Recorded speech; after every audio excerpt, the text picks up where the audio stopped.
Capital sports के साथ मैं हूं नवीद खोखर। प्रोग्राम में आज बात करेंगे दौरा वेस्ट इंडीज और इंग्लैंड के लिए पाकिस्तान क्रिकेट टीम के आज 16 रुकनी स्क्वाड फाइनल करने का इम्कान जाहिर किया जा रहा है। पहले कहा जा रहा था कि ये स्क्वाड 17 रुकनी होगा, लेकिन अब बताया जा रहा है कि 17 नहीं 16 रुकनी स्क्वाड है वो अनाउंस किया जाएगा। सऊद शकील की जो एंट्री है वेस्ट इंडीज़ के खिलाफ वो मुमकिन नहीं हो रही और कहा जा रहा है कि शायद वो सिर्फ और सिर्फ दौरा इंग्लैंड के लिए टीम का हिस्सा बनाए जाएंगे और उन्हें बाद में दौरा इंग्लैंड के लिए भेजा जाएगा। आज बात करेंगे पाकिस्तान वेस्ट इंडीज़ के खिलाफ 2 टेस्ट मैचेस की सीरीज़ खेलेगा। पहला मैच 25 जुलाई को और दूसरा 2 अगस्त को शुरू होगा, जबकि पाकिस्तान इंग्लैंड के खिलाफ 3 टेस्ट मैचेस की सीरीज़ खेलेगा और ये जो सीरीज़ है ये 19 अगस्त से इंग्लैंड में शुरू होगी। इस सारे स्क्वाड के लिए पाकिस्तान की तरफ से 4 फास्ट बॉलर और एक फास्ट बॉलिंग ऑलराउंडर के तौर पे नाम सामने आ रहे हैं और इसमें उबैद शाह का नाम आ रहा है, मोहम्मद अब्बास का नाम आ रहा है, मोहम्मद अली और उनके साथ में Khurram Shahzad as a fast bowler देखे जा रहे हैं, कंसिडर किए जा रहे हैं। ये भी कहा जा रहा है कि आमिर जमाल हैं जो उनको as a fast bowling allrounder के तौर पर टीम का हिस्सा बनाया जाएगा। आज बात करेंगे ICC T20 वर्ल्ड कप में वुमेन वर्ल्ड कप के अंदर पाकिस्तान की बुरी कारकर्दगी 4 मैचेस हारने के बाद 1 मैच जीतने में कामयाब हुई और जितनी बुरी शिकस्त पाकिस्तान वुमेन टीम को हुई उसके वजूहात क्या हैं और वुमेन्स को लेके सना मीर काफ़ी आजकल मैदान में नज़र आती हैं। वो कहती हैं हमने बॉयज़ की टीम पर कभी बात नहीं की, तो पाकिस्तान के जो मेल टीम मेंबर्स हैं या दूसरे जो लोग हैं वो पाकिस्तान वुमेन टीम के ऊपर इतना क्रिटिसिज्म क्यों करते हैं। उनको मौका देना चाहिए पाकिस्तान क्रिकेट टीम को। PCB के बोर्ड ऑफ गवर्नर्स का इजलास हुआ है, मुतअद्दिद फीसिस बढ़ाने का फैसला हुआ है। डिपार्टमेंटल क्रिकेट के जो 1 करोड़ से फीस बढ़ा के 1.5 करोड़ पे हुई है उसके ऊपर उन्होंने एतराज़ उठाया है और उसके ऊपर PCB ने रिकन्सिडर करने की यकीन दहानी भी कराई है। प्लेयर्स की जो फीस है वो बढ़ाए जाने का इम्कान है। कहा जा रहा है कि आपकी जो प्लेयर्स की फीस है ये ज़्यादा कर दी जाएगी और डोमेस्टिक क्रिकेट का बजट 3 अरब से बढ़ा के 4 अरब रुपये तक कर दिया गया है। और पाकिस्तानी स्पिनर इब्रार अहमद ने T20 रैंकिंग के अंदर दूसरी पोजीशन हासिल कर ली है। वरुण चक्रवर्ती का नंबर उन्होंने काट दिया है और वरुण चक्रवर्ती नंबर 3 के ऊपर, इब्रार नंबर 2 के ऊपर और राशिद खान अफगानिस्तान के स्पिनर हैं वो नंबर 1 के ऊपर विराजमान हैं। आज इस पर बात करेंगे। और आयरलैंड ने आलमी चैंपियन भारत को जी वाइट वॉश कर दिया है अपनी होम सीरीज़ के अंदर और वाइट वॉश करने के बाद भारतीयों की क्या सूरत हाल है आज इस पर भी बात करेंगे। और स्पेशली बात करेंगे बांग्लादेश से क्रिकेट बोर्ड का तनाज़ा सामने आया है। बांग्लादेश क्रिकेट बोर्ड के साबिक सरबराह हैं जो उन्होंने ICC को लेटर लिखा है और उसमें उन्होंने लिखा कि अगर उन्हें दोबारा से बांग्लादेश क्रिकेट बोर्ड का सरबराह नहीं बनाया जाता तो ICC फुलफिल फॉर BCB के तमाम फंड्स हैं वो उनको रोक दे। जब ये खबर मीडिया के अंदर आई तो ICC की तरफ से भी लेटर लिखा गया BCB को, बट उन्होंने अमीन साहब ने इस मामले की तहकीकात करने का मुतालबा किया और उन्होंने कहा कि उन्होंने ऐसा कोई लेटर भी है वो ICC को नहीं लिखा है। अब बात करेंगे पाकिस्तान सऊदी अरब के अंदर जद्दा के शहर के अंदर एक इंटरनेशनल स्टैंडर्ड का एक जदीद तरीन जो स्टेडियम है वो तामीर करेगा और इसके लिए दोनों ममालिक के दरमियान जो MOUs हैं वो साइन कर लिए गए हैं और पाकिस्तान स्पोर्ट्स बोर्ड में 15 साल के दौरान किसी भी किस्म के कोई ऑडिट नहीं हुए। और ये ऑडिट क्यों नहीं हुए, किसकी जिम्मेदारी थी, कहाँ पे नेग्लिजेंस हुई और कहाँ पे कितने पैसों की करप्शन की बाज़गश्त है वो सुनाई दे रही है। आज इस पर भी बात करेंगे। बहुत सारी खबरें हैं जो जुड़ी हैं स्पेशली क्रिकेट के मैदानों से, इस पर बात करेंगे। हसन अली हमारे साथ मौजूद हैं, क्रिकेट एक्सपर्ट हैं। हसन खुश आमदीद कहते हैं आपको शो में। बहुत शुक्रिया नवीद भाई, जज़ाकल्लाह। Thank you so much Hassan. और आफ्टर अ लॉन्ग टाइम आप हमें ज्वाइन कर रहे हैं और FIFA वर्ल्ड कप चल रहा है तो क्रिकेट में थोड़ी सी बात कम हो रही है आजकल। But sir Pakistan versus West Indies और Pakistan versus England 2 series 2 test matches आपने वेस्ट इंडीज़ के खिलाफ खेलने हैं, 3 टेस्ट मैचेस आपने इंग्लैंड के खिलाफ खेलने हैं और स्क्वाड की अनाउंसमेंट तो हो जानी चाहिए थी, अभी तक हुई नहीं है। अब क्या समझते हैं पाकिस्तान का स्क्वाड अगेंस्ट वेस्ट इंडीज़ क्या होना चाहिए? जी बिल्कुल, स्कॉट का जिस तरह आपने कहा अनाउंसमेंट तो हो जानी चाहिए थी, लेकिन मुमकिन उन्होंने कुछ जराए ने जो बताया है, जराए के मुताबिक जो मुमकिन खिलाड़ी हैं वो तो उन्होंने अनाउंस किए नहीं, लेकिन जराए ने कुछ अपनी तरफ से जो कैंप के दौरान जो है जांचा पड़ता है और उन्होंने जो अनाउंसमेंट की कि मुमकिन ये खिलाड़ी हो सकते हैं, जिसमें सऊद शकील आपने बताया कि वो नहीं खेल रहे और मोहम्मद रिजवान ने भी ठीक नहीं थे, उन्होंने प्रैक्टिस की, फिटनेस टेस्ट पास किया तो फिर कुछ शायद उनके चांस बने। तो बात यह है कि मुमकिन खिलाड़ी तो अभी देखते हैं कि क्योंकि पाकिस्तान स्टेबल कंडीशन में नहीं है, टेस्ट टीम में दे लें या वनडेज में दे लें, T20s में दे लें, अभी तक हम अपनी टीम बना ही नहीं सके परमानेंट कि हमारे टेस्ट टीम के ये हिस्से होंगे और ये होंगे। तो अभी उस पर जिस तरह माइक हसन का बयान आया था, उन्होंने कहा कि पाकिस्तान को जो टेस्ट जो बन रही है, पाकिस्तान की जो स्क्वाड बने डेवलपमेंट स्टेज में है, तो इसमें थोड़ा सा लोगों को सब्र करना पड़ेगा। अब कितना सब्र करना पड़ेगा उन्होंने गैर मुद्दत दी है, लेकिन ये कि कहते हैं कि अभी हम बिल्डिंग की तरफ हैं कि हमें अब क्योंकि अब कुछ हार्श डिसीजन तो लेने पड़ेंगे, क्योंकि जवाब दे ना सारे जवाबदेह हैं, क्योंकि कितना बुरा परफॉर्म कर चुके हैं हम हर हर हर हर मोड ऑफ क्रिकेट के अंदर। सो टेस्ट टीम में भी वाइट वॉश होने के बाद अब जाहिर बात है, इसके ये बहुत बड़ी सीरीज है। वेस्ट इंडीज को वेस्ट इंडीज में हराना बहुत बड़ी सीरीज है, फिर इंग्लैंड में हराना तो बहुत ही बड़ी सीरीज है। इंग्लैंड जिस तरीके से इंग्लैंड के अंदर खेलता है, जिस तरह की पिचेस हैं, तो ये डिफिकल्ट होगा। सो अब देखते हैं कि ये करते क्या है, किस तरीके से टीम अनाउंस करते हैं फास्ट बॉलर्स का। जिस तरह आपने बताया कि 4 और 1 यानी कि 5 फास्ट बॉलर्स के साथ जा रहे हैं, तो यकीनी तौर पर ये अच्छी बात तो है, पिचेस के कंडीशन को देखते हुए उसके मुताबिक जा रहे हैं। लेकिन देखते हैं कि आगे ये परफॉर्म कैसा कर सकते हैं। This is a big question mark. अभी इनका कॉन्फिडेंस कैसा है, इनका मोराल कैसा है, इनका टीम बिल्डिंग कैसी है, नए यंगस्टर्स को बीच में चांस दिया गया है, तो वो अब देखते हैं कि परफॉर्मेंस कैसी होती है। हर बंदे के पास ओपन चांस है। तो उसके अलावा माइक हेसन ने कहा कि स्पेशलिस्ट, पहली दफा मुझे अच्छा लगा कि स्पेशलिस्ट लोगों को हम लेंगे, जो जो क्रिकेट जिसका जिसमें इंटरेस्ट है, जिसका जिसमें फिटनेस है, जिसमें जिसकी परफॉर्मेंस है, उसको उसी क्रिकेट में खिलाया जाएगा। ये पहली दफा बयान आया इनका, वरना वो हर बंदे को तीनों फॉर्मेट्स में खिला रहे थे। तो ये जिसकी वजह से उनकी पाकिस्तान की क्रिकेट डिस्टर्ब हो रही थी, तो एक पॉजिटिव चीज है। अच्छा हसन, अगर मैं आपसे 11 पूछूं या आपसे स्क्वाड पूछूं, आप ये क्यों पहले कहा जा रहा था कि 17 रुकनी स्क्वाड होगा, अब बताया जा रहा है कि ये 16 रुकनी स्क्वाड होगा, और अगर कोई निकलेगा तो एक बैट्समैन को ही बाहर किया जाएगा, जिसको मे बी अगेंस्ट इंग्लैंड उसको जगह दी जाएगी, और शायद सऊद शकील ही होंगे। बट अगर मैं आपसे पूछूँ कि स्क्वाड क्या होना चाहिए, तो आपके जहन में कुछ चीज़ा नाम कौन से हैं? देखिए, अभी तो स्क्वाड का में भी तो जिस तरह शान मसूद की परफॉर्मेंस है, कोई अप टू द मार्क नहीं है, लेकिन अभी तजवीज यही पेश की जा रही है कि वो कैप्टन रहेंगे। किसी भी को तजवीज दी गई है कि इनको कैप्टन रखा जाए। अब किस वजह से रखा जाए, ये भी एक बात है कि एक बंदे की नहीं परफॉर्मेंस से हो रहा, और एज अ कैप्टन उनकी परफॉर्मेंस इतनी अच्छी नहीं है। एज अ कैप्टन टीम ने इतना अच्छा इंप्रूव नहीं किया। अवे फ्रॉम पाकिस्तान वो अच्छी क्रिकेट नहीं खेल सके। पाकिस्तान के अंदर आपके स्पिनर्स आपको बचाते रहे, तो लेकिन किस बेस पे कैप्टन को बरकरार रखा गया, आई डोंट नो। क्योंकि ये टाइम था कि उनकी परफॉर्मेंस उस तरह नहीं थी, तो आप कोई दोबारा, क्योंकि आप बार बार मौका देना, बार बार चेक करना, ये प्रॉब्लम होगी। अगर शान मसूद कैप्टन होंगे तो ऑब्वियसली वो टीम के अंदर होंगे। तो अब इसमें जो आपके पास ओपनर आ जाते हैं, वो इमामुल हक और रज़ान अवैस के साथ ही जाएंगे बिल्कुल। आपका भी करंट परफॉर्मर्स थे, और जो जिन्होंने किया था, उसके बाद फजल भी, बाबर आजम, शान मसूद। अब देखिए, अब्दुल्ला फजल को आपने ओपनर भी खिला दिया था, दूसरा टेस्ट मैच खेल रहा है वो, उसको 1 डाउन भी खिलाया है। सो ये अब आपने उनको सेटिंग करनी है कि उनको कहाँ सेट करना है, जिसमें शान मसूद भी दावेदार हैं ओपनर के। ठीक है, शान मसूद 1 डाउन के भी दावेदार हैं, और फिर मिडल 2nd डाउन के भी दावेदार हैं। तो इनको देखना है कि अब आपने किसको 1 डाउन, और बाबर आजम सबसे बड़े, तो बाबर आजम भी स्क्वाड का हिस्सा होंगे। तो ये 4-2-3 हमारे पास ऑप्शन है 1 डाउन की। तो अगर आप देखते हैं कि अब आप इस पे किसको खिलाते हैं, मेरे ख्याल में बाबर आजम को। ओपनिंग में हसन, ओपनिंग में आपने अब्दुल्ला फजल के साथ नाम लिए हैं, कौन से? इमामुल हक और रिजवान अवैस। इमामुल हक और अवैस की, जी जी जी जी। फिर आपके पास आ जाते हैं, क्योंकि अब आप उसको नहीं खिला रहे, जो आपके हैं सऊद शकील, फिर अब्दुल्ला फजल, ये फिर बाबर आजम, और फिर शान मसूद। अब शान मसूद देखेंगे वो सेक्रीफाइस करते हैं अपना नंबर या नहीं करते, या ऊपर ही खेलेंगे, फजल को नीचे करेंगे, जो भी है। अब्दुल्ला फजल, फिर अगर अब्दुल्ला फजल आएगा तो फिर वो बाबर आजम के बाद ही आएंगे। अब वो उस टेक्निक के बैट्समैन हैं या नहीं, ये भी एक अलग क्वेश्चन मार्क है। ये अब्दुल्ला फजल को ड्रॉप करते हैं या क्या करते हैं। उसके बाद सलमान अली आगा, रिजवान, ठीक है, और फिर उसके बाद टेल आपकी शुरू होती है। फिर आप देखें, आमिर जमाल को आप लेकर आए बहुत अरसे बाद, पता की परफॉर्मेंस कैसी है, डोमेस्टिक में कैसे परफॉर्म करके, कैंप में कैसा परफॉर्म किया, वेरी इंपॉर्टेंट, जो भी कैंप लगा हुआ था उसके अंदर उनकी परफॉर्मेंस कैसी है। अगर तो उनके अंदर स्पार्क नजर आया है, जिस तरीके से वो परफॉर्म करते आए थे पहले भी, तो एक ऑलराउंडर आपको एज दे सकते हैं टेस्ट टीम के अंदर, फास्ट बॉलिंग। लेकिन डिपार्टमेंट आपने टीम के अंदर मीटिंग यही करनी है कि जिसको जो रोल है, वो रोल से उसके क्वेश्चन मार्क को क्वेश्चन किया जाएगा।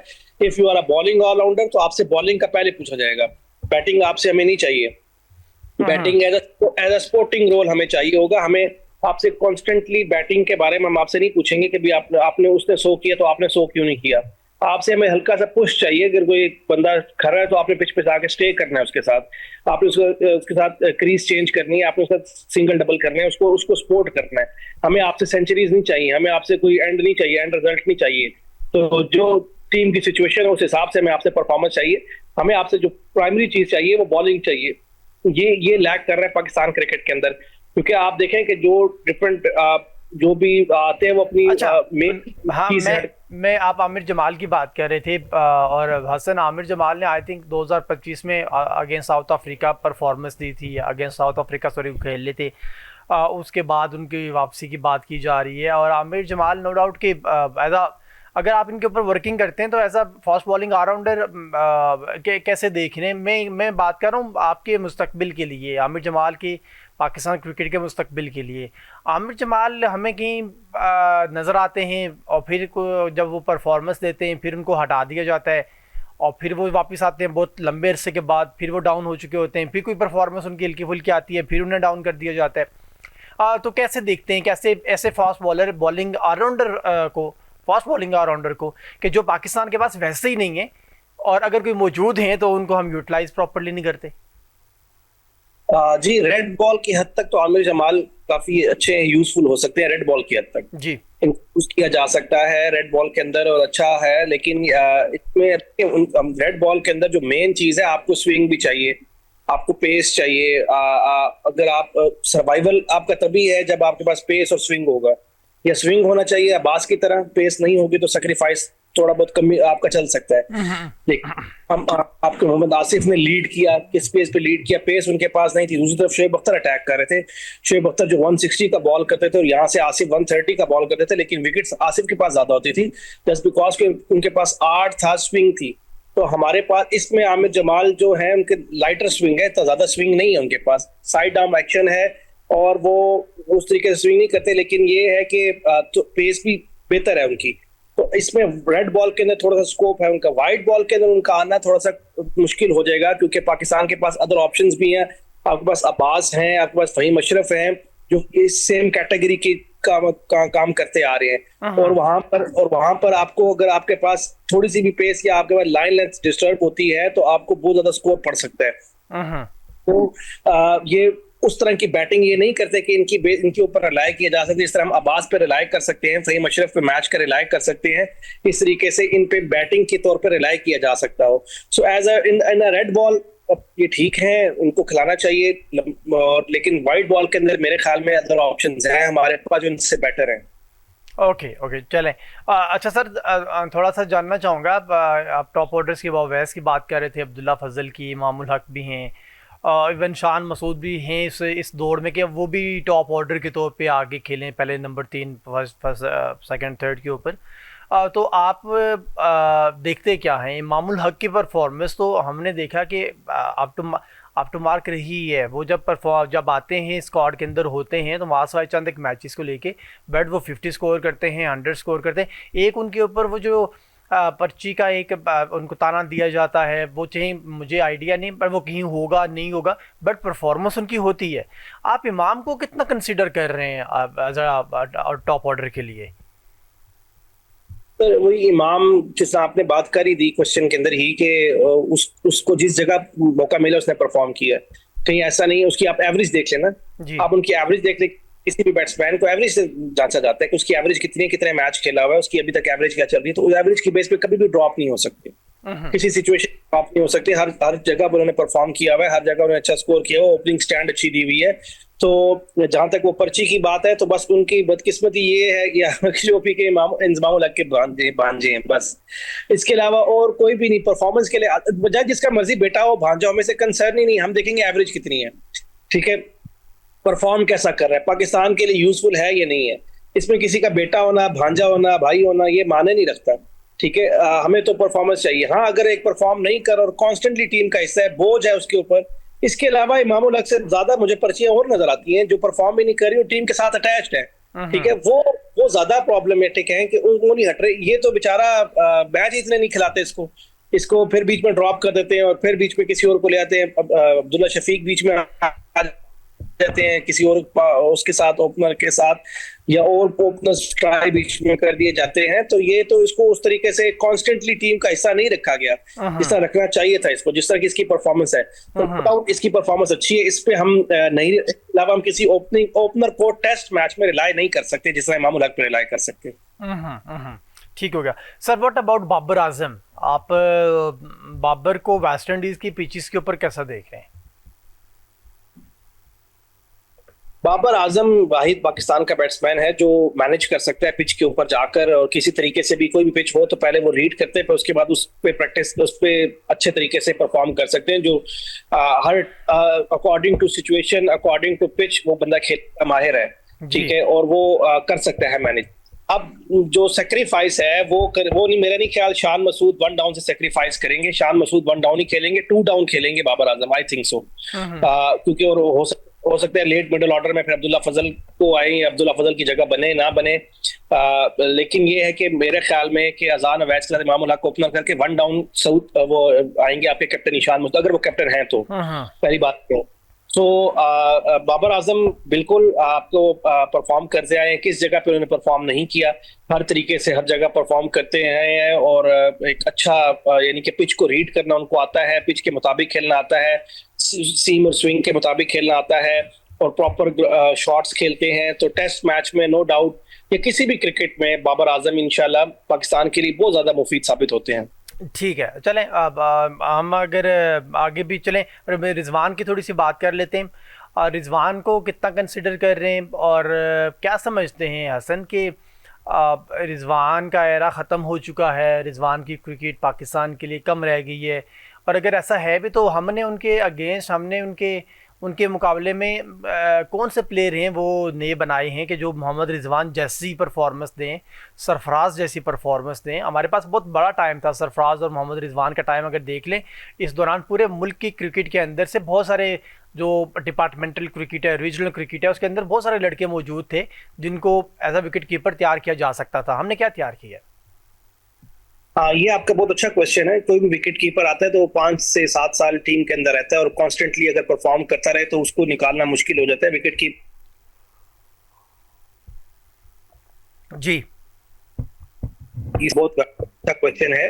तो बात ये है कि हमने बैकअप क्या तैयार किया, this is a big question mark, कि मोहम्मद रिजवान की रिप्लेसमेंट बेटर होनी चाहिए मोहम्मद रिजवान से। कि मोहम्मद रिजवान जिस तरह रिलायबल है हमारे पास पाकिस्तान टीम के अंदर, अच्छे बैट्समैन है और परफॉर्म करते आए हैं, और उसके बाद इनका एरा मैं ये नहीं कहूंगा कि खत्म हो गया, पता नहीं इनको क्यों थोड़ा सा साइड लाइन किया जा रहा है, या वाइट बॉल के अंदर मैं बात करूं तो क्यों इनको सिर्फ टेस्ट मैच के अंदर मुंतखब किया गया, क्या पता इस पता नहीं मोहम्मद रिजवान की अपनी विल है या नहीं है, या क्यों इनको क्या समझ के किया जा रहा है। हालांकि वन डेज के अंदर, चलो 20 की बात नहीं करता, वो उनकी अपनी राय है, वन डेज के अंदर वाइट बॉल के अंदर मोहम्मद रिजवान बहुत अच्छा परफॉर्म कर सकते हैं, और मोहम्मद रिजवान के अंदर फुल पोटेंशियल है। टीम को सपोर्ट करना, टीम के साथ खड़े रहना, और आखिर में आकर विकेट ना देना और इनिंग्स को बिल्ड करना। अब जो गाजी होरी को इन्होंने खिलाया उसने भी बेहतर परफॉर्म किया, अच्छा परफॉर्म किया, लेकिन मोहम्मद रिजवान की रिप्लेसमेंट नहीं है। मोहम्मद रिजवान की रिप्लेसमेंट में अब आपके पास ऑप्शन क्या है? रोहेल नजीर आपके पास कैंप में थे, गाजी होरी थे, और हसीबुल्लाह है। ये अब उस तरह की परफॉर्मेंस नहीं दे चुके जिस तरह की रिजवान ने दी हुई है। आपका बहुत वैलिड और अच्छा क्वेश्चन है कि रिजवान के और सरफराज के बाद हमारे पास बैकअप क्या मौजूद है। अब आप इंडियन टीम को देखें तो इंडियन टीम के अंदर 3 एट अ टाइम 3 कीपर्स खेल रहे होते हैं। केएल राहुल खेल रहे होते हैं, ऋषभ पंत खेल रहे होते हैं, फिर उसके बाद ईशान किशन खेल रहे होते हैं, संजू सैमसन है। 4 ऐसे बैट्समैन हैं जो हर फॉर्मेट को खेल सकते हैं। सो अब ये हमने क्या किया, हालांकि ये गलत बात नहीं है कि भाई अगर आपके पास 2 अच्छे कीपर हैं तो आप वो मैच नहीं खेल सकते, ये कीपर खेलेगा। इंडियन तो खिलाता है, ईशान किशन को भी खिलाता है, संजू सैमसन को भी खिलाता है, ठीक है। तो बात यह है कि आप अगर दोनों अच्छे बैट्समैन है, अगर एक ऐसा कीपर बैट्समैन है जो आम बैट्समैन से अच्छा बैट है तो आप उसको खिलाएं, वो अच्छा फिल्टर भी साबित होगा टीम के लिए। तो बात यह है। तो बहरहाल ये आपके बात बिल्कुल वैलिड है कि हमारे उस तरह की रिप्लेसमेंट नहीं बन सकी अनफॉर्चुनेटली, और इसको बनना चाहिए। अब सरफराज आए आप पाकिस्तान के बनकर हेड कोच वाइट बॉल के, तो अच्छी उम्मीद की जा सकती है कि वो अच्छा फाइंड करेंगे और अच्छा बिल्ड करेंगे टीम को। थोड़ी स्पिनर्स पे बात कर लेते हैं। इब्रार के साथ में कौन नजर आता है आपको स्पिनिंग स्क्वाड के अंदर? टेस्ट मैच की बात करें तो टेस्ट मैच में तो नुमान और साजिद के अलावा तो मेरे नहीं ख्याल किसी जेन्युइन स्पिनर को, क्योंकि हमारे पास ना जेन्युइन स्पिनर लैक करते हैं कि जो प्रॉपर स्पिनर सिर्फ साजिद और नुमान ही हैं जो हमारे। और आप जो टेस्ट मैच है, जो रेड बॉल क्रिकेट है, वो स्पेशलिस्ट के अलावा नहीं खेली जा सकती। आपके पास स्पेशलिस्ट स्पिनर्स होने चाहिए, स्पेशलिस्ट होने चाहिए। तो अगर रेड बॉल की बात करें तो नुमान और साजिद के अलावा कोई रिप्लेसमेंट आपके पास नहीं है। ये दोनों हर तरीके से परफॉर्म करते हैं और इनको लेकर जाना चाहिए। और जहां पर देखते हैं कि अगर पिचेस स्पिनर्स के मुताबिक उन्होंने बना दी तो ये इनके अंदर इतना पोटेंशियल है कि पाकिस्तान को मैच विन करा सकें दोनों। जिस तरह बांग्लादेश ने हमारे अगेंस्ट पिचेस बनाई, फास्ट बॉलिंग को बना दी, फास्ट बॉलिंग फेवरेट बना दी और हमसे सीरीज ले ली।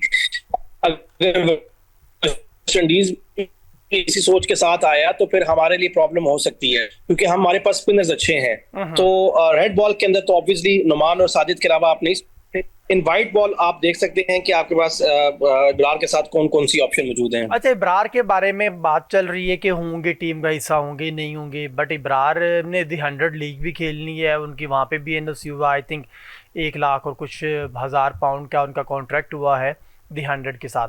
बट अगर इब्रार हैं जो वो हिस्सा नहीं होंगे तो आई थिंक वो 100 लीग ही खेलेंगे। बट इब्रार हैं जो वो रैंकिंग में भी नंबर 2 के ऊपर मौजूद हैं इस वक्त आईसीसी की रैंकिंग में। आप समझते हैं कि नुमान और साजिद में से जो जिस तरह से इनकी रिप्लेसमेंट की बात भी की जा रही है, इनकी रिटायरमेंट की बात भी की जा रही है, तो उसके बाद आपके पास रेड बॉल के अंदर कोई अच्छा स्पिनर मौजूद होगा? जैसे कि ये दोनों स्पिनर्स पूरे पूरे मैच को ले जाते हैं और अगर दोनों स्पिनर्स ही पूरा मैच को एक साइड पे लगा देते हैं, इसके बाद क्या?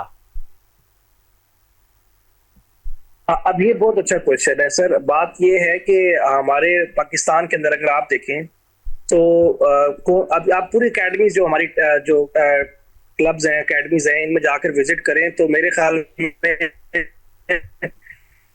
100 में से कोई 3 ही होंगे जो टेस्ट ना सब कुछ बनाया हुआ है। कितनी उसमें फेम है, चार्म है, पैसा है। वाइट बॉल के अंदर, लीग के अंदर इतना ज्यादा पैसा है कि सब कहते हैं कि हमने T20 ही खेलना है, हमने इस तरह कलर किट पहननी है और सब कुछ इस तरह। अब जब आपने डोमेस्टिक के अंदर इस तरीके से उसका चार्म दिया ही नहीं है, इस तरीके से आपने उनको अगर आप टेस्ट टीम का अगर हिस्सा बनते हैं तो उनका रेट डिफरेंट होना चाहिए बहुत ज्यादा, कि आप जो टेस्ट मैच खेल रहे हैं उसका रेट और है, टेस्ट कैप का रेट और है, ठीक है, या पैसों की अगर बात करें। इसके अलावा आपने जो मेहनत, यानी कि आप देखिए, आपको मार्केटिंग जो है ना एक बहुत बड़ी स्ट्रेटेजी है। अगर आप किसी भी चीज को देखें, आप जो दिखता है वो बिकता है। आप टेस्ट मैच का कोई भी 5 दिन का नहीं देखना चाह रहा, टेम्पर शॉट है। अब आप यूट्यूब पे भी शॉर्ट्स आ चुके हैं तो लोग जल्दी रिजल्ट्स देखना चाहते हैं कि रिजल्ट्स क्या हुए हैं। तो T20 ही खेलना तो जैसे ना उनका टेम्परामेंट भी उतना ही है। वो फिर जो स्पिनर्स हैं वो भी अब कहते हैं कि नहीं, हम जो जेन्युइन स्पिनर्स हैं वो भी आपको कम मिलेंगे। जो अगर लेफ्ट आर्म होगा या ऑफ स्पिनर होगा वो कहेगा जी मैं इसके बीच में वैरायटीज लेकर आऊं, मैं इसके बीच में डॉज करना सीखूं, मैं फिंगर करना सीखूं, मैं दूसरा करना सीखूं। वो एक लेंथ पे बॉल करना नहीं चाहेगा, वो कहेगा कि मैंने बैट्समैन को डॉज करना है। तो टेस्ट मैच तो आपको कंसिस्टेंटी सिखाता है कि आपने कंसिस्टेंट एक लाइन पे बॉल करते रहना है। तो इस तरह के क्रिकेटर्स आपको कम मिलते हैं जो अब स्पेशलिस्ट, खास तौर पे क्योंकि हर बंदे का वो कहता है कि मैं ये भी खेलूं, वनडे भी खेलूं, T20 भी खेलूं। जो बंदा यंग होता है तो फिर उसके जब आप सब कुछ खेल रहे होते हैं तो फिर आपका माइंड सेट चेंज हो जाता है। फिर आप बैट्समैन को, और जो आगे से बैट्समैन आ रहे हैं वो भी उतने टेम्परामेंट के नहीं है। आप कोई ब्रेक आपको नजर नहीं आएगा जो 400 मारेगा, जो आप 3 दिन खड़ा रहेगा बैट्समैन, ऐसा नजर नहीं आएगा। वो बैट्समैन भी यही कहेगा कि मैं जल्दी आऊं, जल्दी चला जाऊं, क्योंकि इनकी अब वो उनकी रनिंग या फिटनेस भी उनकी T20 और वनडे भी बहुत ज्यादा हो गया, T20 की बेस पे होना शुरू हो गई है। अब आप क्लब के देखें, क्लब के मैचेस पहले हम खेलते थे तो 50-50 ओवर का मैच होता था हमारा जी। अब वो भी श्रिंक होकर 35 ओवर चला गया, ठीक है जी, 30 ओवर तक नाम दे दिया गया, 30-35 ओवर का। जो पीसीबी इवन के टूर्नामेंट्स करवाते हैं वो भी 35-35 ओवर के, 40-40 ओवर के टूर्नामेंट करवा रहे होते हैं। तो ये श्रिंक होता जा रहा है। तो बच्चों में फिर ऑब्वियसली कॉन्फिडेंस नहीं आएगा, बच्चों के अंदर टेम्परामेंट नहीं बनेगा और बच्चों के लिए रोल मॉडल भी चेंज होंगे। और बॉलिंग डिपार्टमेंट की आपने बात की, स्पिनर्स की बात की, तो कांस्टेंट लाइन जो है वो भी डिस्टर्ब होगी, वो फिर वैरायटीज ला के रहेंगे। तो टेस्ट मैच में इतनी वैरायटीज नहीं चाहिए आपको, एक लेंथ पे बॉल करते रहना है, ठीक है। ये आपके पास 2 हो, एक अगर हम लेफ्ट बॉलर है, लेफ्ट आर्म बॉलर है तो आपके पास लेग ब्रेक और आर्म बॉल हो तो बस ये इनफ है। लेकिन अगर आपके पास लाइन चेंज है तो फिर वो टेस्ट मैच में इतनी रिलायबल नहीं है। ठीक हो गया सर। थोड़ी सी बात कर लेते हैं अपने फास्ट बॉलर्स के हवाले से। और फास्ट बॉलर्स में 4-5 नाम सामने आ रहे हैं। इसमें एक जिस तरह हम आमिर जमाल पे बात कर चुके हैं, और उसमें उबैद शाह का नाम है, अब्बास का नाम है, अली का नाम है, और साथ साथ में खुरम शहजाद का नाम है। ये चारों नाम अगर हम देखते हैं तो हमें लगता है जैसे पाकिस्तान ने अब पीछा छुड़ा लिया है नसीम शाह से, शाहीन शाह अफरीदी से, हारिस रऊफ से। हारिस रऊफ तो पहले भी टेस्ट क्रिकेट से जान छुड़ाते थे, या खेलना नहीं चाहते थे वो, अ, या मे बी जो उनके एडवाइज़र्स हों वो उनको ये मशवरे दे रहे थे कि आप टेस्ट क्रिकेट मत खेलें। कैसे देखेंगे आप इन 4 फास्ट बॉलर्स को, इन वेस्ट इंडीज़ और इंग्लैंड? आ, तो बात आपकी सही है कि दरअसल मोहम्मद हारिस के अलावा और लोग भी बहुत थे जो, देखिए मैं आपको वही बात कर रहा हूँ कि अब एक बंदे को एक लीग में उसने फॉर एग्जांपल 30 ओवर कराने हैं पूरी पूरी लीग में, और उसको 1.5-2 करोड़ रुपया मिल रहा है, और यहाँ पर उसको एक दिन में क्या नाम है 17-18 ओवर करने हैं, और उसको एट द एंड 5 दिनों बाद उसको मिलेगा 10 लाख मिलेगा। ठीक है, बहुत हद हुई। जी तो वो 10 लाख कवर नहीं करता ना, और फिर ठीक है। मैं मुझे तो फिटनेस खराब होगी, सारा कुछ खराब होगा, तो वो अपने को इसी से कि हमारी होगी। हम्म। जी आप कुछ कह रहे हैं? जी हसन, आपकी आवाज़ अब इसमें क्या? बहुत कट कट के आ रही है। अच्छा सॉरी, अब ठीक है। जी जी जी प्लीज़। हाँ, वो अब बात ये है कि वो फिर अपनी फिटनेस बचाते हैं, फिटनेस के भाई हम आगे अपनी व्हाइट बॉल या T20 के अंदर हम अपना परफॉर्म, हमारी उसमें जगह पक्की रहे, हम्म। उसमें चार्म ज्यादा है, पता है लीग्स मिल जाती हैं, सारा कुछ। अब जहाँ यहाँ तक आप रिप्लेसमेंट की बात करते हैं, ठीक है, उन्होंने तो अपनी जान छुड़ा ली, शाहीन शाह अफरीदी ने भी जान छुड़ा ली, नसीम शाह ने भी जान छुड़ा ली, हमें भी जान छुटी, हम भी चाहते हैं कि वो जो नहीं खेलना चाहता उसको नहीं आना चाहिए ना, उसको दिल से बॉलिंग ही नहीं करेगा, 130 पे बॉल करेगा, 128 पे बॉल करेगा, जो नहीं दिल से कर रहा तो हमें वो नहीं चाहिए। अब जो इनकी रिप्लेसमेंट में आ रहे हैं, तो क्या इतना पोटेंशियल है, क्या उनकी फास्ट बॉलिंग के अंदर इतनी स्ट्रेंथ है, क्या इतना पेस है कि अगली टीम को आउट कर सकें? अब मोहम्मद अली जो है, ये भी इतनी पेस इनकी नहीं है, अगर आपने जितने भी नाम लिए हैं इनकी पेस नॉर्मल है, ये भी 130-135 तक की बॉल करते हैं मैक्सिमम। तो अब उनकी स्विंग भी इतना शानदार नहीं है कि हम कहें जी खुरम शहजाद का स्विंग अच्छा है, अब्बास का अच्छा है। इसके अलावा आप ये कहें कि मोहम्मद अली का हल्का सा बाया जाता है बॉल, इतना ज्यादा स्विंग उनका नहीं होता। सो आप ये कहें कि इनकी रिप्लेसमेंट में जो अब आए हैं तो बहुत अच्छे बॉलर्स हैं, तो बहुत अच्छे फास्ट बॉलर्स नहीं है, ये जस्ट रिप्लेसमेंट है, ये जस्ट रिप्लेसमेंट है, जगह फुल हुई है। आप ये कहें कि अच्छे फास्ट बॉलर्स हैं, बहुत जबरदस्त हो जाएगा कि निजाम सारा, तो ऐसा मुश्किल है। इतना अच्छा नजर आ नहीं रहा कि अगर आपके पास पोटेंशियल थे, यंग लड़के थे, मैं बार बार नाम लूंगा, अली का नाम लेता हूं मैं, वो जो शाबर जल्मी वाले नाम मेरे जहन से निकल गए, फास्ट बॉल मोहम्मद अली नाम है उनका शायद, जी अली अली क्या अली रजा की बात कर वो रहे हैं? फास्ट बॉलर्स हैं, तो उनको जो यंग यंग अली रजा, यस यस, जी मोहम्मद अली के साथ मिक्स हो गया था। अली रजा जो है, और उसके अलावा और फास्ट बॉलर्स जो हैं, जो खेलना चाहते हैं, जो यंग हैं, जो टैलेंटेड हैं, उनको लेकर आए ऊपर। फास्ट बॉलर्स आपको चाहिए, आप लैग कर रहे हैं फास्ट बॉलिंग के अंदर। अब आप कहें ये रिप्लेसमेंट है, तो मेरे ख्याल में विद सॉरी ये रिप्लेसमेंट जगह फिल हुई है उनकी, बात वही है पुरानी। ठीक हो गया, ठीक हो गया। हसन हमारे साथ रहिएगा। नाज़रीन, बात करें आज दौरा वेस्ट इंडीज़ के लिए, दौरा इंग्लैंड के लिए पाकिस्तान स्क्वाड का ऐलान नहीं हुआ अभी तक, मुतवक्की है जल्दी उसका ऐलान होना। और ये 16 रुकनी स्क्वाड होगा जो 2 टेस्ट मैचेस की सीरीज़ वेस्ट इंडीज़ के खिलाफ खेलेगा, जबकि 3 टेस्ट मैचेस की सीरीज़ अगेंस्ट इंग्लैंड खेलेगा। और ये 5 test matches after a long time Pakistan को बैक टू बैक मिले हैं, और देखना होगा कि इसमें शान मसूद की कारकर्दगी क्या होती है, पाकिस्तान टेस्ट क्रिकेट की कारकर्दगी क्या होती है, क्योंकि रिसेंटली आपने वाइट वॉश का शिकार हुए थे अगेंस्ट बांग्लादेश। उनकी होम सीरीज़ थी बांग्लादेश की, और पाकिस्तान को उन्होंने वाइट वॉश का सामना किया था, पाकिस्तान के खिलाफ वाइट वॉश किया था। इस पर मज़ीद भी बात करेंगे, वक्त है ब्रेक का, हमारे साथ रहेगा। वेलकम बैक की बात करें आज पाकिस्तान के टेस्ट स्क्वाड के ऐलान के हवाले से। पाकिस्तान के टॉप ऑर्डर कौन होंगे, मिडल ऑर्डर कौन होंगे, फास्ट बॉलर्स कौन से होंगे, और स्पेशली पाकिस्तान के विकेट कीपर बैट्समैन कौन होंगे, किन किन को जगह दी जाएगी स्क्वाड के अंदर, और कौन 11 का हिस्सा होगा, इस पर बात करेंगे। और कुछ खबरें हमारे पास मौजूद हैं ICC T20 women world cup के हवाले से। पाकिस्तान की बहुत बुरी कारकर्दगी रही, और पाकिस्तान की जो लड़कियां हैं उन्होंने रिसेंटली यहाँ जिम्बाब्वे की टीम आई हुई थी, उनको तो वाइट वॉश किया, उनके खिलाफ तो बड़ी ज़बरदस्त किस्म की कारकर्दगी दिखाई, बट जिम्बाब्वन टीम इस स्टैंडर्ड की नहीं थी कि उसके खिलाफ पाकिस्तान को कुछ तैयारी मिलती। मे भी पाकिस्तान ने जिम्बाब्वे की उन वमेन टीम्स को तैयारी ज़रूर दी होगी, शायद उनके लिए ज़्यादा तैयारी पाकिस्तान के लिए नहीं हुई हो। आप ये T20 वर्ल्ड कप में पाकिस्तान की शिकस्त पे बात करेंगे। हसन हमारे साथ मौजूद हैं।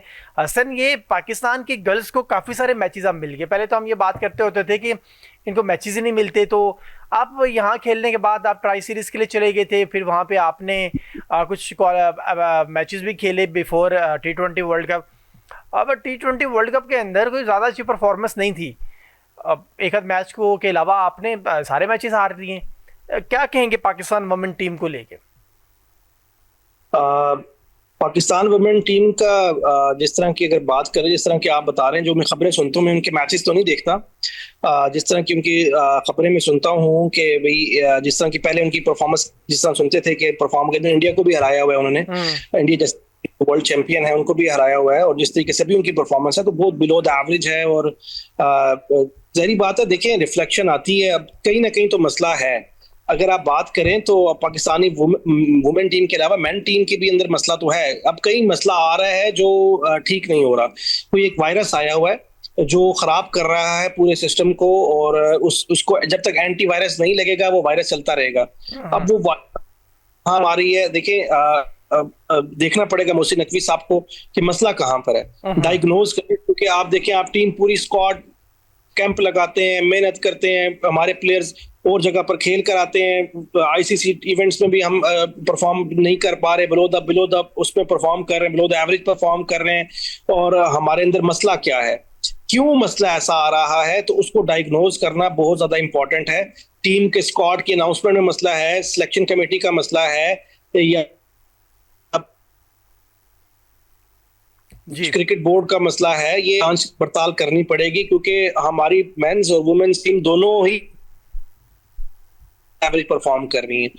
हम आईसीसी की रैंकिंग के अंदर देखिए, आप जिस तरह कह रहे हैं जिम्बाब्वे को हराया, तो जिम्बाब्वे तो उस तरह की टीम ही नहीं थी जो आप जिससे आप हार सकते हैं।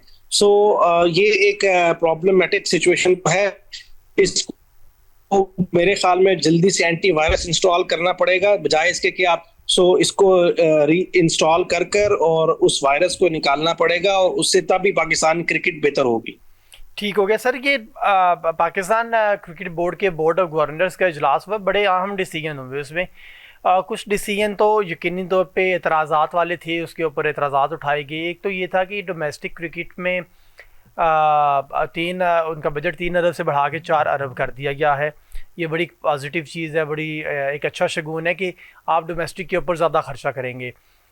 इसके कोई फ़वाइद देखेंगे आपके? डोमेस्टिक पे आप 3 से 4 1 अरब रुपया आप एक्स्ट्रा लगाएंगे इस अगले सीज़न के अंदर, तो उससे कुछ इम्पैक्ट क्रिएट होगा, उससे कुछ अच्छा जो स्टफ़ है वो आपको पाकिस्तान नेशनल टीम्स के अंदर मिलेगा? जी बिल्कुल। पैसा जिस तरह टेलर ने कहा था बहुत पहले कि अगर आप किसी भी चीज की परफॉर्मेंस इंक्रीज करना चाहते हैं तो उसकी है वो पैसा है। अगर आप पैसा फेंक रहे हैं तो फिर आप जरूर तमाशा देखेंगे, आपको फायदा मिलेगा इसका। और डोमेस्टिक में ही पैसा देना चाहिए मेरे ख्याल में। अब इतना बड़ा गैप है ना एक डोमेस्टिक प्लेयर का और एक जो फर्स्ट क्लास का, यानी कि फर्स्ट क्लास में क्रिकेट में और पाकिस्तानी टीम में सिर्फ 1 कदम का फर्क है। और जो कदम का फर्क है, अब फर्स्ट क्लास बंदे को देखें, मेरे कई दोस्त फर्स्ट क्लास प्लेयर्स हैं और वो क्या नाम है, उनकी हालात इतने अच्छे नहीं है। और जो पाकिस्तानी दोस्त प्लेयर्स हैं वो उनके हालात बहुत उनसे ऊपर है। यानी कि आपके पास जो गैप है, इनकम लेवल का गैप है, बहुत ज्यादा है इसके अंदर, बीच में बहुत ज्यादा डिफरेंस है एक फर्स्ट क्लास का प्लेयर का और उसका। अगर आप ये पैसे डोमेस्टिक में फेंकेंगे तो डोमेस्टिक हर बंदे दिल मैं डोमेस्टिक में खेलूं, अच्छा परफॉर्म, वो चाम भी है। मैं इसको डिनाई नहीं कर रहा कि आप एक सितारा दिल पे लगता है और जो पाकिस्तान को रिप्रेजेंट कर रहे हैं उसकी कोई रिप्लेसमेंट नहीं है। लेकिन आपके फर्स्ट क्लास में भी पैसा होना चाहिए। फर्स्ट क्लास खेलना भी आसान काम नहीं है, आपके पास इतना जगह परफॉर्म करके आना पड़ता है। फर्स्ट क्लास एक लंबी रेस है, उसके बाद जाके फर्स्ट क्लास कैप मिलती है। और अगर आपके पास अच्छी फर्स्ट क्लास टीम्स हैं और उसके अंदर परफॉर्मेंस है तो आपको बिल्कुल बहुत खुशाइन बात है कि इनके अंदर पैसा फेंकेंगे तो इंशाल्लाह ऑब्वियसली इंशाल्लाह परफॉर्मेंस आपके पास आएगी। अच्छा, ये जिस तरह आप पैसे की बात कर रहे हैं, और मैं खबर इसमें ये भी थी कि जो पाकिस्तान के टेस्ट क्रिकेट खेलने वाले हैं उनकी फीसिस बढ़ाकर 15 लाख रुपए कर दी गई है। और ये एक कैटेगरी की मैं बात कर रहा हूँ। और जो वनडे खेलने वाले हैं उनको 7.5 लाख रुपए मिलेंगे पर मैच, और जो T20 खेलने वाले उनको 5.5 या 6.5 लाख रुपए मिलेंगे पर मैच। और साथ में अगर डोमेस्टिक की बात कर लें तो डोमेस्टिक में कायद-ए-आज़म ट्रॉफी खेलने वाले को 30,000 रुपये मिलते थे, और अब उसको बढ़ा के 1 लाख रुपया कर दिया गया है। आई थिंक कुछ बेहतर हुए और मज़ीद तमाम सेक्टर्स के अंदर भी पेमेंट्स हैं वो बढ़ाई गई हैं। डोमेस्टिक अगर सर्किट की बात कर लें तो डोमेस्टिक में एक तो पैसा ज़्यादा जा रहा है, दूसरा खिलाड़ियों को ज़्यादा रकूम मिलेंगी। खिलाड़ियों का जो माशी सूरत हाल है, स्पेशली जैसे आप फर्स्ट क्लास की बात कर रहे हैं, ग्रेड 1 के ग्रेड 2 की बात कर रहे हैं, और उस लेवल के ऊपर जाके तो मे भी खिलाड़ी हैं जो वो काफ़ी सारे जब पैसे कमाएंगे तो अपनी फिटनेस को भी ख्याल करेंगे, अपनी स्किल्स का भी ख्याल करेंगे। ऑब्वियसली ऐसा ही है। अब देखिए ना, अगर आप इंडिया की बात करें अपने, क्योंकि हमारी मेन जंग धोनी के साथ है ना, उनका जो आप देखते हैं उनको लीग्स में नजर नहीं आते आपको प्लेयर्स, उनको कोई जाके उनको 6 महीने बाद इंग्लैंड नहीं जाना पड़ता अपना सर्कल पूरा करने के लिए। वो अपना इंग्लैंड इंडिया में ही डोमेस्टिक खेल लेते हैं। डोमेस्टिक उनको इतना पैसा दे देती है कि उनका साल ही गुजर सकता है। हमारा जो फर्स्ट क्लास का सीजन प्लेयर है वो कहने में 6 महीने क्रिकेट खेलने के बाद फिर वो सोचता है कि मैं अब क्या करूं, तो मुझे तो सिर्फ क्रिकेट खेलने आता है। फिर वो इंग्लैंड है या अपना उसको पूरा करने के लिए, अपने फाइनेंशियल बेनिफिट्स को पूरा करने के लिए वगैरह खेलता है। तो मैच पूरे नहीं है तो फिर वो कहता है कि अब 6 महीने में फारिग हूं, तो 6 महीने फिर वो यहाँ पर अनफॉर्चुनेटली मैंने ऐसे भी देखे जो टैक्सी चलाते हैं या कोई और काम करते हैं एक फर्स्ट क्लास प्लेयर्स होकर। तो बात यह कि सर्कल तो चलना चाहिए हो जी। हसन अली जी हमारे साथ मौजूद हैं और हसन से बात कर रहे हैं। शायद साल अपना पूरा तो कर सके, अपना चला तो हसन से दोबारा हसन आपको आवाज आ रही है मेरी? हेलो जी जी हसन, आप सुन पा रहे हैं? जी जी मुझे आवाज जी जी कंटिन्यू कीजिएगा हसन।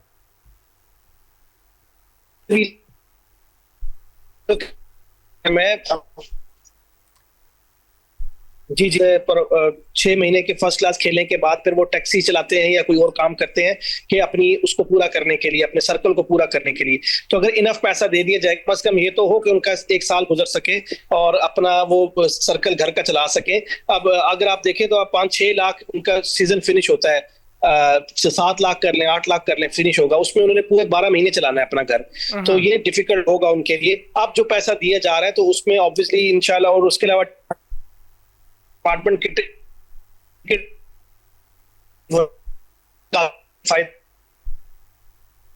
ठीक है। मुझे हसन की आवाज नहीं आ रही शायद प्रॉपरली, और हसन से भी दोबारा रब्ता करेंगे। और जी, और हसन ये एक और खबर भी आ रही थी, इस बोर्ड के अंदर एक और खबर भी सामने आई और वो ज़्यादा अच्छी नहीं थी डिपार्टमेंटल क्रिकेट को लेके। और कहा जा रहा था डिपार्टमेंटल क्रिकेट की जो सालाना फीस है वो 1 करोड़ पे थी।